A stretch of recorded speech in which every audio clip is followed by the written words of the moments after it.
Aloha, aloha,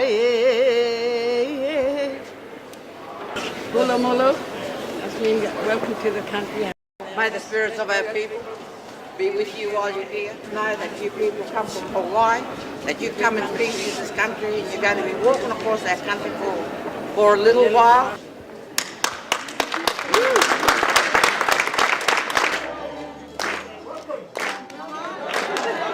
Of the people from Hawaii and Guam, who represent the people of the Pacific region, whose lives have been impacted on by nuclear contamination.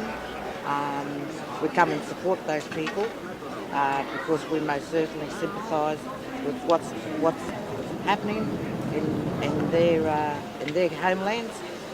We most certainly wouldn't like to see those types of things happen here in Australia. So a big part of what we're doing here in Australia on this trip is to educate. We're sort of on a public awareness campaign to educate about what's going on in Guam. Guahan, more commonly known as Guam, is a territory of the United States.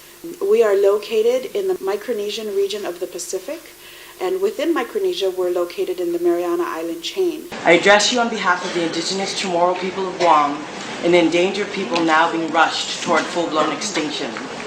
In 2008, the Chamorro people of Guam braced ourselves for a storm of U.S. militarization so enormous in scope, so volatile in nature, so irreversible in consequence. U.S. military realignment in the Asia-Pacific region seeks to home port 60% of its Pacific fleet in and around our ancient archipelago, with no input from the Indigenous Chamorro people.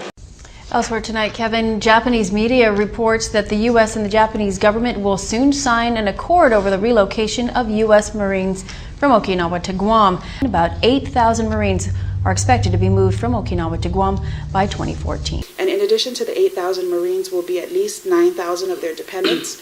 In addition to them will be support staff, and in addition to them will be their family members, and in addition to them will be roughly 20,000 foreign labor workers that will assist in the construction and build-up of the base.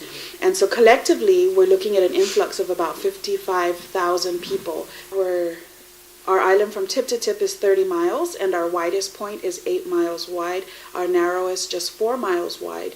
And so if you drove around the island real fast, it probably will take you only roughly 2 hours to get to all points. So we're talking about a very small place. Our total population is about 170,000. And of that number, our native people only comprise 37% of the larger population.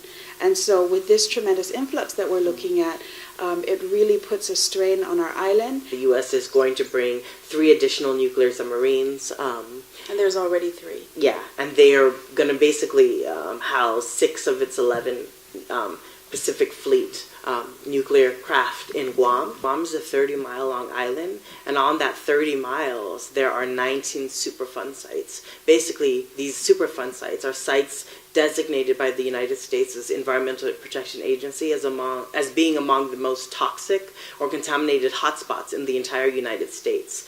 And that actually doesn't include the contaminated sites that even the U.S. military itself has acknowledged exists on the basis. Governor Felix Camacho wants residents to not worry over news that a nuclear submarine was leaking radioactive water during a 3-week port stop just this summer at Apra Harbor. Samples have been sent off to the U.S. If a leak had occurred, then I don't feel like the waters on this island would be safe. We suffer from radiation exposure from the U.S.'s nuclear testing program in the Marshall Islands between 1946 and 1958.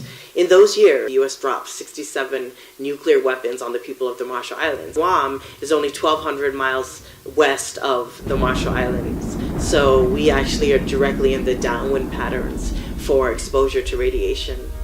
We actually have a sworn affidavit by a former military officer who one morning during one of the biggest bomb detonations in the Marshall Islands was stationed in Guam, realized that the radiation that was making the Geiger counter actually go off the charts is the radiation was in the rain. We have very alarmingly high rates of cancers on Guam. There's one kind of cancer in particular, nasopharyngeal cancer. We Chamorros suffer this kind of cancer at a rate 1,995 times higher than the national U.S. average. Research is now making the connection between radiation exposure and diabetes. Looking at illness and the manifestation of those poor health habits, it should not flip the percentage more than 15% higher than the rest of the population. The fact that it's 500 times higher says that there's certainly something greater going on. A big part of the buildup of what's happening in Guam is quite an alignment with the military plan that was developed in 1960. So what we're seeing now really is the moving forward of this plan in terms of fortifying the Asia-Pacific region. And Guam oftentimes being referred to as the tip of the spear of U.S. military might. As all of the Pentagon's roadmaps lead to Guam, Guam, the unsinkable aircraft carrier, making it a central hub. There's a number of triangles between Guam, Australia, as well as Okinawa. So there's lots of military activity kind of in that circle or that triangle. And in addition to that, you hear a lot about Guam, Hawaii, and Alaska, kind of participating. But if you see Guam as sort of the common point between those two triangles, it gives you an idea of how much fortification is being emphasized. Well, it's consistent with their new military realignment plan that came out after 9/11. It's referred to as the lily pad strategy. If you could kind of compare the U.S. military as sort of the frog, they would be able to go from lily pad leaf to leaf to leaf to go wherever they want to in the world. And so that's largely been a big part of why our region, the Asia-Pacific region, has been fortified in different areas and dimensions in terms of capacity, because from any given place they want to be able to strike, essentially. And the current justification for this new wave of military buildup by the U.S. is actually on paper China.